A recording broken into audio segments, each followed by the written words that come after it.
Elisa, comencem pel principi. ¿Qué lectura haces de las peticiones de prisión para los líderes independentistas que han hecho Fiscalía y también la Abogacía del Estado?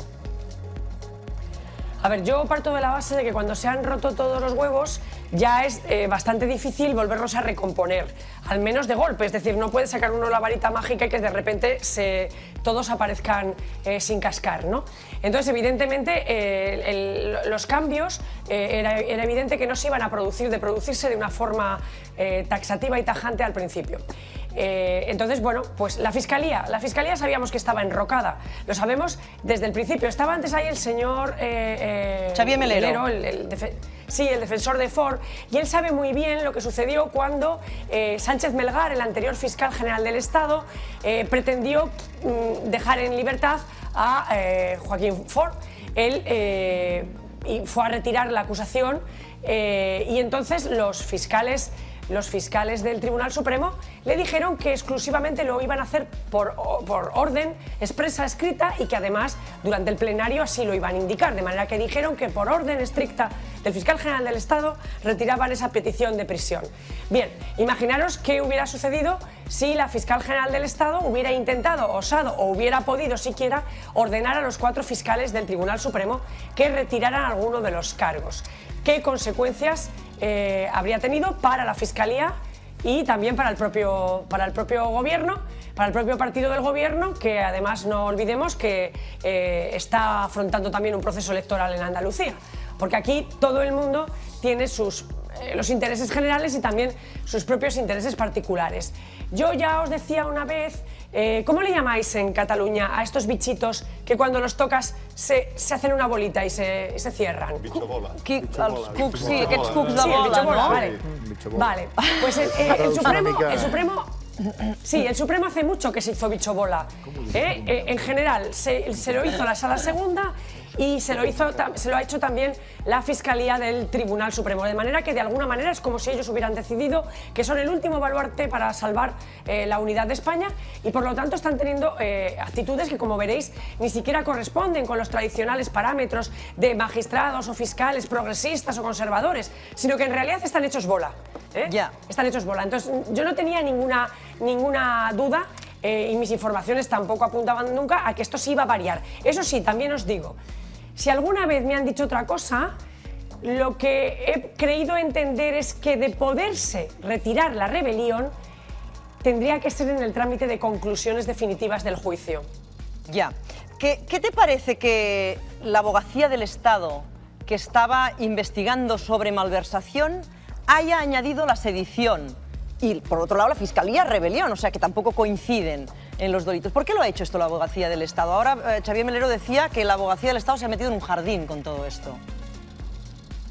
Bueno, a mí lo que me comentan es que la Abogacía del Estado, que normalmente es una parte procesal a la que los procedimientos penales se le hace nulo caso, porque realmente va siempre a rastras de la Fiscalía y, bueno, pues es una parte que está ahí, las otras partes no le hacen mucho caso y tampoco tiene mucho más allá en el juicio que decirme ayer a las peticiones del Ministerio Fiscal.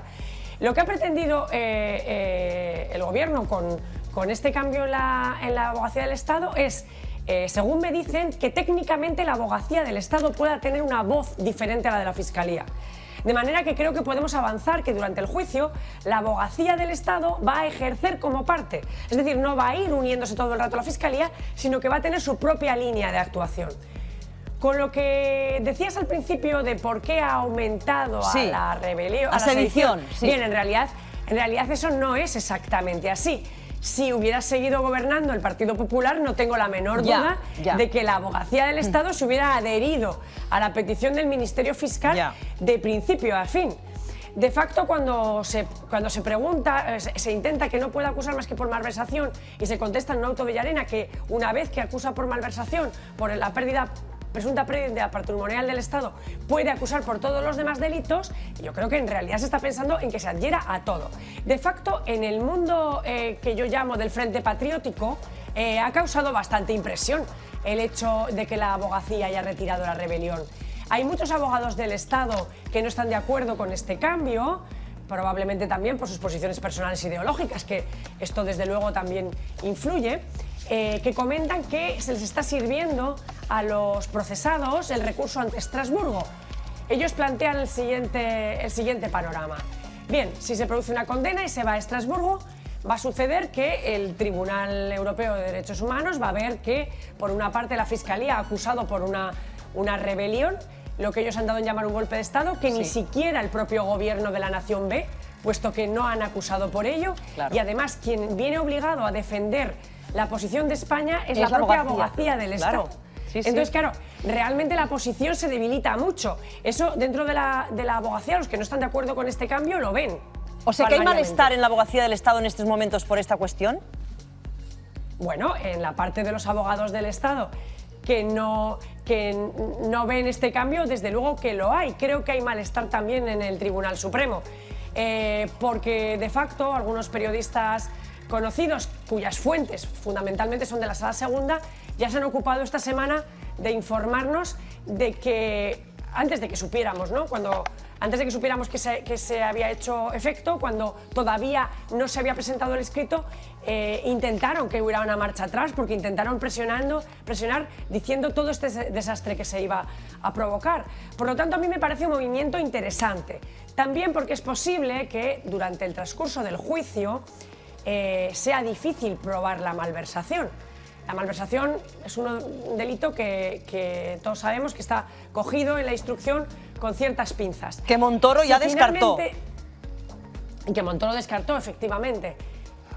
Si se cae la malversación, se caen todas las acusaciones. Incluso puede retirarlas, aunque no se caiga, puede retirar la sedición, la abogacía, y en ese caso estarían bastante rebajadas las expectativas. Imaginaros por un momento que la Fiscalía rebajará sedición en conclusiones definitivas y la abogacía del Estado lo dejara en malversación. Hay posibilidades de que la Sala Segunda condene con la única acusación de Vox por rebelión.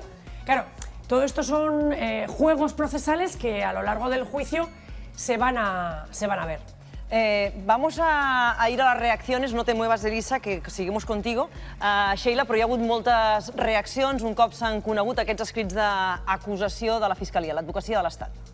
Doncs sí, comencem precisament amb aquesta paraula, amb rebel·lió, perquè tots els actors polítics, pel que fa sobretot a Madrid, tiren d'aquesta paraula i tiren de maroteca, també. Si us sembla per això, primer anem a la primera reacció que feia avui Pablo Casado des d'un míting a Màlaga en què recollia aquestes declaracions. Es que no vamos a tolerar que un gobierno como el de Sánchez ponga en jaque la estabilidad y la dignidad del Reino de España por mandato de los independentistas golpistas como Torra, Puigdemont y todos los que están haciendo este auténtico atropello a la separación de poderes y a la propia legalidad en España. Aquest atropello, doncs bé, a més d'aquestes declaracions, piulava el següent i deia: Hace meses Sánchez consideraba que los independentistas cometieron un delito de rebelión. Hace meses. Ahora usa la abogacía del Estado para hacer el gesto que le exigía Torra. Un rehén de los golpistas está deslegitimado para seguir presidiendo el gobierno y debe convocar elecciones. Hem volgut recuperar aquestes declaracions de Pedro Sánchez en què, efectivament, ell deia que veia rebel·lió. Y lo que estamos viendo por primera vez en la historia democrática de nuestro país es que hay responsables públicos al frente de instituciones que lo que están haciendo es plantear la subversión del orden constitucional. Y creo que ahí tendríamos que hacer como distintas, pero si no hay altercados públicos, lógicamente eso no significa que no pueda haber un delito de rebelión, como sí que se produjo. O reflexionar sobre lo que se produjo el pasado 6 y 7 de septiembre en el Parlamento de Cataluña, se puede entender como un delito de rebelión. ¿Lo entiende usted como delito de rebelión? Yo creo que lógicamente lo es. Lògicament sí que lo entendia. Doncs bé, si parla Pablo Casado, qui parla després? Albert Rivera, i també fa referència a aquesta rebel·lió. Diu, el gobierno Sánchez hace de abogado defensor de los golpistas. Les promete indultos si hay condena y encima pretende humillarlos y tomarnos el pelo a todos los españoles. Passen i vean el despropòsito. Doncs bé, ara us ensenyarem una declaració de la ministra Carmen Calvo en què precisament un periodista li fa la pregunta de per què fa un temps Pedro Sánchez deia el que havíem sentit abans. Escoltem-la. Le quería recordar la frase exacta a mediados del pasado mayo que dijo lo que se produjo el pasado 6 y 7 de septiembre. Pasado mayo. Ah, lo dice porque pasado entonces... mayo. Entonces lo decía como líder Es del... que usted me ha preguntado por el presidente del gobierno. Pasado mayo. Bueno, pero es la misma persona, ¿no? No. Es que, perdónenme que le diga, pero nosotros somos gobierno ahora, respondemos de la posición del gobierno. Entienda que es que la posición del gobierno es la que es, institucional y constitucionalmente hablando, en un asunto de la complejidad de un proceso como el que hay abierto. Entiéndalo, entienda. Y a mí se me ha preguntado por el presidente del gobierno. Bueno, entonces, ¿por qué cambió Pedro Sánchez de parecer, en todo caso? Gracias. Doncs bé, aquesta és la polèmica. I abans sentíem això del bitxobola, que és una manera d'entendre les coses. Doncs ara us posem una piulada de part d'un socialista. A veure si enteneu alguna cosa. Aquesta és la lectura que fa José Zaragoza. Diu: se trata de salir del callejón sin salida de los dos nacionalismos que excitan el choque emotivo de las identidades excluyentes, sin ofrecer el menor atisbo de una solución, porque no llevan a otra cosa que a la división caïnita, conducen a dos Espanyes i a dos Catalunyes. I us ho deixo aquí perquè vosaltres feu la reflexió. El que sí que ha estat molt clar i molt sistemàtic és en Pablo Iglesias, que a través d'una piulada i d'un fil ha volgut dir concretament allà de 4 cosetes. Atenció a la seva reflexió. Diu: a propósito de las peticiones de penas a los independentistas que hemos conocido hoy, quiero hacer 4 consideraciones. Anem a la primera. Diu: me entristece que la judicialización del conflicto catalán siga entorpeciendo la gestión de un problema que es político y que solo tendrá solución política por vías democráticas. Segon punt, sobretot feia referència a una comparativa amb Aznar. Diu: la ley es igual para todos en España. No, mientras Aznar, máximo responsable de la corrupción y culpable de una guerra criminal, disfruta de la libertad y de todos los privilegios, algunos quieren que los independentistas se pudran en la cárcel. Tercer punt, recollim. A veure què deia en Pablo Iglesias. Diu: la ley, tornava a fer la mateixa pregunta, diu: no, mientras raperos y tuiteros son juzgados y condenados, sicarios de las cloacas como Índalo Santos gozan de impunidad absoluta y privilegios. I acabava fent referència i fent crida a aquest diàleg en què diu: és difícil però és possible i hay que seguir intentándolo. I acabem amb una piulada d'un eurodiputat, concretament Demesmaker es diu, en què alerta a Juncker, tenim la traducció d'aquesta piulada, en què alertava que aquest moviment pacífic, deia, diu: el fiscal espanyol exigeix fortes sancions contra els dirigents de la societat civil catalana i els polítics per defensar un moviment pacífic i democràtic com una rebel·lió, igual a repressió política. I alertava, diu Juncker: això és enterrar el projecte de la UE si permeteu que això passi en un estat membre de la Unió Europea. Així doncs, Helena, també reflexions dels eurodiputats en aquest sentit. Ahora aquí a la taula causaba una cierta perplexidad, Elisa. Había un cierto revuelo cuando escuchábamos a la vicepresidenta Carmen Calvo diciendo que las declaraciones de Pedro Sánchez, unas se habían producido en el mes de mayo, cuando no era presidente todavía, y que las siguientes que hizo ya en el Congreso, donde sostenía que no había habido rebelión, él ya era como si dijéramos presidente del gobierno, ¿no? Como si, bueno, cuando uno es presidente tiene una responsabilidad muy distinta de cuando no la tiene. No sé si aquí, ¿cómo se ha recibido esto aquí en Madrid? Bueno, es que Sánchez dijo más cosas, porque si recordáis otra vez, también nos dijo que había que reformar el delito de rebelión para que cubriera casos como el catalán. Ergo, si había que reformarlo, es que el que había no lo cubría. Bien, también es verdad que Sánchez no es especialista en derecho penal, mientras que su ministra de Justicia ahora, por ejemplo, es fiscal, y si en algo es experta es en derecho penal. Lo cierto es que hay gente en el gobierno que nunca ha pensado que hubiera rebelión. Algunos de ellos me lo han manifestado antes de estar en la responsabilidad del gobierno. Ergo que muchos pensaban que era un despropósito cómo se estaba utilizando lo que yo he dado en llamar ficción jurídica para construir un tipo delictivo en el que evidentemente no encajan los hechos. Eso había muchas personas también en el partido del gobierno y muchos miembros ahora del gobierno que lo pensaban. Así que realmente aquí lo importante es si tiene alguna importancia este cambio o no. Como veréis, les han llovido tortas y tanto los líderes de Ciudadanos como el Partido Popular lo van a aprovechar a base de bien, y lo van a aprovechar a base de bien en Andalucía, que es un territorio en el que bueno, tienen cierta venta estas cuestiones, ¿no? De la unidad. Entonces, bueno, a mí me parece que no voy a hablar de gesto político, que esto ya no lo sé, cada uno lo interpreta como quiere, pero sí me parece que es un gesto procesal que busca volver un poco las aguas a su cauce, porque el despropósito de la rebelión es de tal magnitud. Es decir, es de tal magnitud acusar a unas personas y pedirles el mismo número de años que si, por ejemplo, con el dinero de las cajas de resistencia se hubieran comprado armamento, no sé, en los Balcanes, o lo hubieran mandado los chinos, y se hubiera armado en Omnium al pueblo, y se hubiera tomado el aeropuerto y la delegación del gobierno, se les hubiera pedido lo mismo que se les pide ahora. Es decir, es que va contra toda lógica. Y entonces a mí me parece que todo lo que sea retomar el sendero de la razón, pues hombre, algo ya aporta. Ya. ¿Qué grado de preocupación hay en el sí del Tribunal Supremo sobre si este caso acaba llegando a Estrasburgo?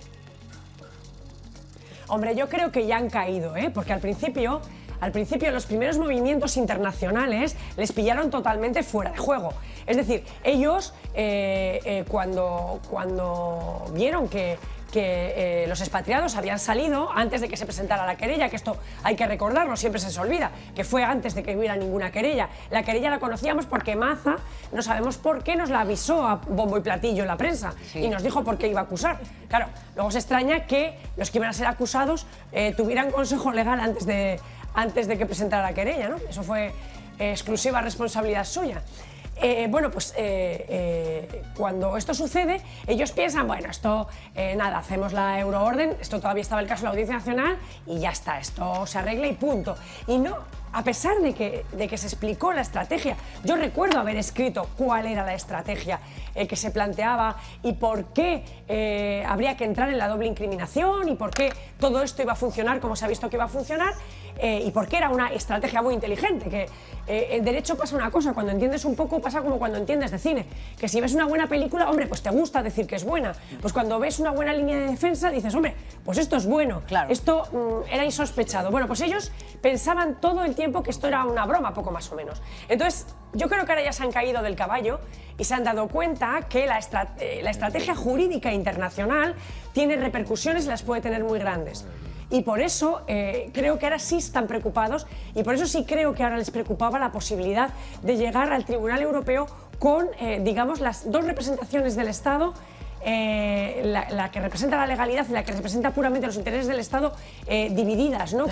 Con dos acusaciones y que una de ellas no viera para nada una rebelión. Ahora también Xavier Melero decía que este juicio, que será un juicio muy importante, será también la gran oportunidad para que la justicia española pueda demostrar que es absolutamente imparcial y, a su vez, también la gran oportunidad para España. La última, ha dicho, concretamente ha dicho la última oportunidad para España. Claro, es que ese es un tema en el que en realidad estamos implicadas muchas personas que vemos como en nuestro país, porque mi país sí es España, desde luego, de eso no tengo duda. He nacido en Logroño, no tengo duda de que yo soy española. Entonces, a mí me duele profundamente que estén dispuestos a reventar el Estado de Derecho de mi democracia, del país en el que yo vivo, por aquello de que el fin justifica los medios. Esto ya lo vimos un poco cuando la cuestión vasca, excepto que en aquel momento había muertos encima de la mesa. Y entonces, claro, eso sellaba mucho las bocas y acallaba mucho las protestas, y si se estaba forzando el Estado de Derecho, había mucha gente dispuesta a callar por el buen fin de acabar con las muertes de personas inocentes, ¿no? Pero de alguna manera eso se ha repetido. El fiscal Zaragoza, que es uno de los 4 fiscales que está dentro de la acusación en la Fiscalía del Supremo, que además es un fiscal progresista, pertenece a la Unión Progresista de Fiscales, curiosamente, lo que sí está haciendo es, de alguna manera, volver a aplicar el esquema que se aplicó con ETA, ¿no? El esquema de ir ampliando la base y después, digamos que los corifeos mediáticos pues la siguen ampliando, de manera que ya, si antes todo era ETA, si antes, pues no sé, se hablaba de torturas y ya eras ETA, pues ahora si quieres defender el Estado de Derecho de tu país, pues eres ya también un traidor, ¿no? De alguna manera. De manera que sí, es muy importante para la democracia española cuál sea la respuesta que se acabe dando a esto, porque si no, los que todavía queremos creer que haya un mínimo resquicio de que este Estado de Derecho se mantenga en pie, pues a lo mejor nos tenemos que venir abajo, y eso va a ser muy duro, ¿eh? Seguiremos hablando de toda esta cuestión durante los próximos meses, Elisa, pero vamos a hablar también de la que ha sido la otra cuestión de la semana, con todos estos audios del comisario Villarejo, María Dolores de Cospedal, que encargó al comisario investigar a Javier Arenas, y lo hace a través de su marido, de Ignacio López del Hierro, quien le pide al comisario pues una cierta rebaja en toda esa investigación. Quería saber si Gürtel salpicaba también a Javier Arenas. Escuchamos ese audio. Mira, entre Arenas, Galeón y Bárcenas tienen una fundación, que no me preguntes cuál es. Lo que ya te dije, yo yo recuerdo, hombre, que es la de un gabinete de influencia. Todo lo que puedo sacar de él. Vale. Eso. Y el segundo tema que quería era todo lo que pudieras averiguar. Ya con mi informe. Y esto pagado, O sea, esto es un dossier y pagado. Ignacio, yo el partido, ¿cómo le voy a cobrar yo una? Porque todo lo quieren en serio. A ver, no, pero sí. Y a lo mejor me cuesta que vas a encargar. Pero claro, pero eso no pasa nada. Tú ahí pasa lo que te hace pasar. Bueno. Baratito, porque te hacen cargar el tieso, pero por lo menos... Qué marido. En fin, baratito porque estamos tiesos, le decía. O sea, que de Cospedal, Elisa, quería acabar con la carrera política de Arenas, ella, que entró en el Partido Popular de la mano de Arenas, que fue su padrino. Sí, y ahora el cordón nos lleva hasta que Cospedal ha apoyado a Casado. Sí. Yo primero quería hacer la precisión de que Villarejo es un sinvergüenza, que solamente trabaja para él.